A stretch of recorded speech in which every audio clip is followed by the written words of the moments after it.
do they look like us? Are we not able to detect them? Do they have some sort of technology that is so far advanced from us? There's lots of Pleiadian channelers out there. Some of my favorite channelers are Bashar and Cryon and Tobias, and there's lots of them. Way of Will John. One of the common questions is, are we alone in the universe? Now, it's almost a funny question to ask because, God's not that inefficient. The universe is really big. If you were traveling the speed of light, that's 7 times around the Earth in 1 second. That's a fast speed. So if you're traveling at a tremendous fast speed of light, to cross the pinpoint of light that we call the Milky Way galaxy, it's just a little pinpoint of light in the universe, a little dot in the sky, our entire galaxy, you would have to travel at that tremendous speed of light 24 hours a day, 7 days a week for your whole life, and then do it for 1,200 lifetimes. So the answer to that question is yes, the universe is full of life, and there are countless other dimensions containing countless numbers of universes that are also full of life. And this galaxy that we're in now, most of the life is humanoid. There are some variations. So there are feline and reptilian and aquatic and avian and all sorts of variations, but many of them look like us. And our galactic parents, who are kind of watching over us, just like when a child grows up, then they have their own children and watch over them.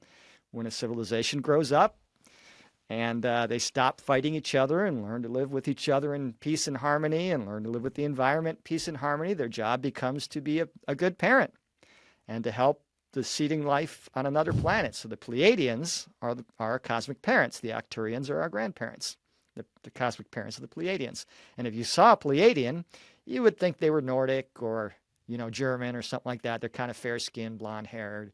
And so a lot of them look like us, and then there's some variations. And so, yeah, even our galaxy is full of life.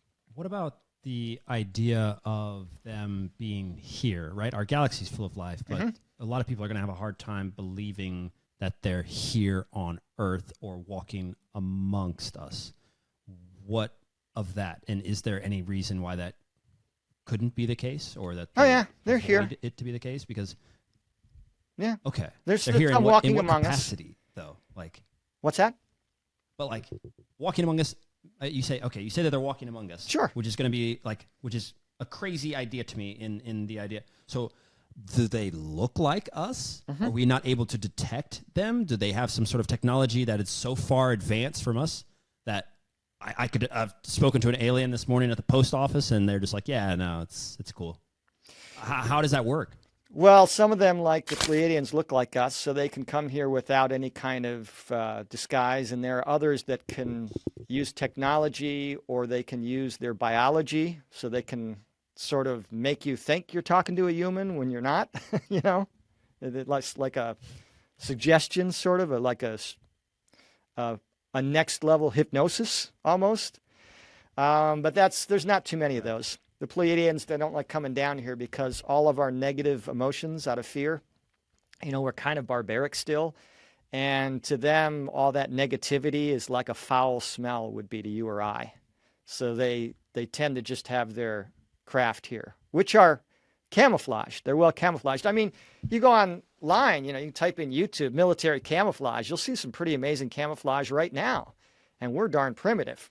We've only had a couple hundred years of technology. The Pleiadians have had over 1 million years of technology. So they camouflage their spaceships. If you see a Pleiadian spaceship, it's because they wanted you to see it. So what they're going to do, they're not going to show up right now and introduce themselves. We're too barbaric. If you moved into a new neighborhood and the neighbors all said, you see that guy across the street over there? He spends half of his money on military gear and guns and all these weapons and stuff. And if you knock on his door, he's not going to open the door pointing a gun in your face, but he's going to have his hand on his gun at his side ready to go because he doesn't trust you. Well, I just described the U.S. government, didn't I? Half of the money they spend on military, and if the spaceship landed on the White House lawn, would they be met with handshakes and flowers and hugs, or would there be a military response? Yeah, we're not ready yet.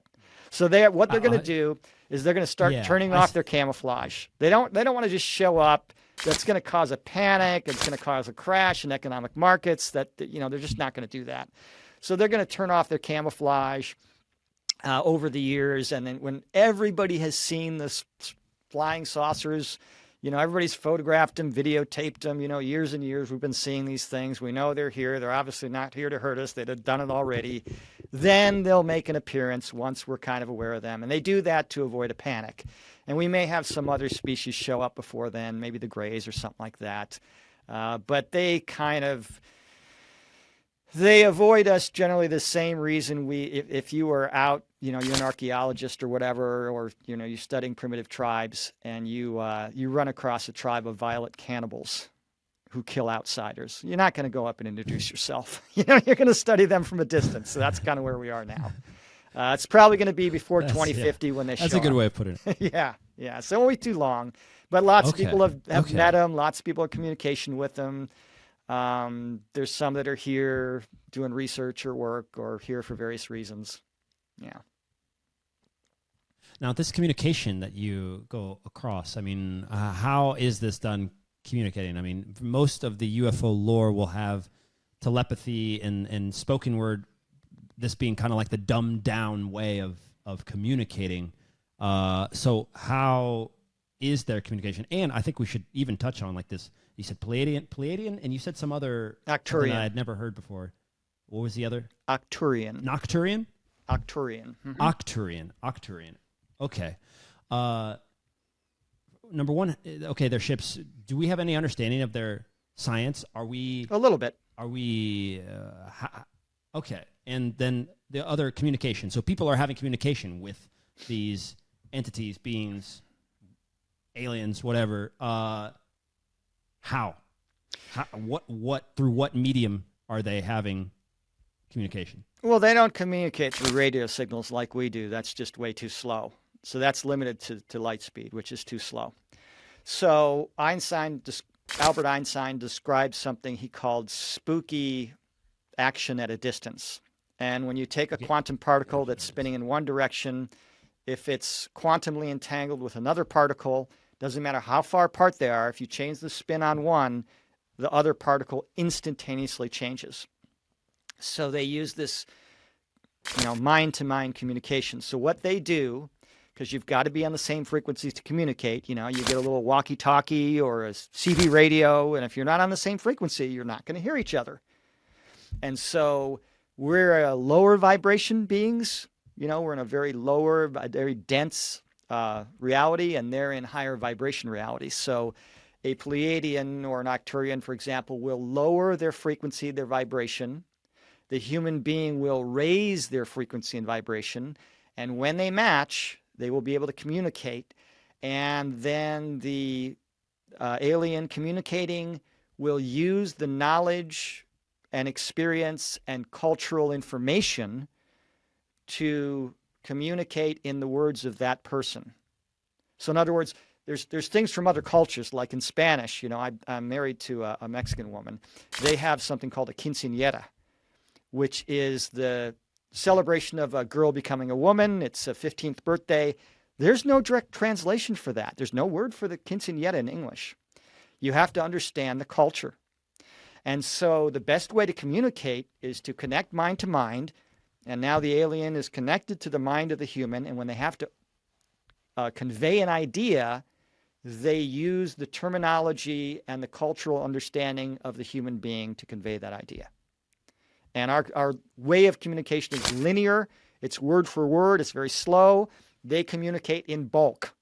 Like the internet, I send you a file. I can send you the Bible. A PDF of the Bible is fairly small. I can send it to you in a couple seconds. One block of data, bang. Well, it would take you months to read it. And so they kind of have to slow down for us. But yeah, it's this mind-to-mind communication. It's called channeling. And there's lots of Pleiadian channelers out there, and Arcturian channelers, and Syrian channelers. And some of my favorite channelers are Bashar and Cryon and Tobias. And there's lots of them. But we're in communication.